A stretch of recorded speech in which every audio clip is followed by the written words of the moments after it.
братья, егда языцы неимуще законно, естеством законное творят, сии законно неимуще сами себе суть закон, и же являют дело законное написано в сердцах их, послушествующим им совести, и между собою помыслом осуждающим или отвещающим в день, егда судит Бог тайное человеком, по благовестию моему Иисус Христом. Се ты, иудей, именуешься, и почиваешь на законе, и хвалишься о Бозе, и разумеешь ли волю, и рассуждаешь лучшее, научаем от закона, уповая же себе, вожда быть и слепым, света сущим во тьме, наказателя безумным, учителя младенцем, имуща образ разума и истины в законе, научая уба и наго, себе ли не учиши, проповедая не красти, крадеши, глаголяй не прелюбы творите, прелюбы твориши,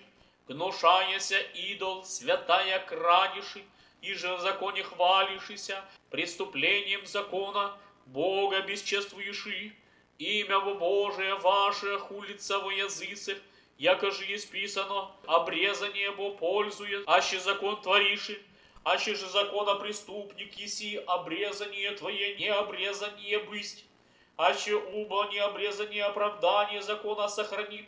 не обрезание ли его во обрезание вменится, и осудит, еже от естества необрезание, закон совершающее тебе, еже писанием и обрезанием еси преступник закона, небо иже яви иудей есть, не еже яви во плоти обрезание, но иже в тайне иудей и обрезание сердца духом, а не писанием, ему же похвала не от человека, но от Бога.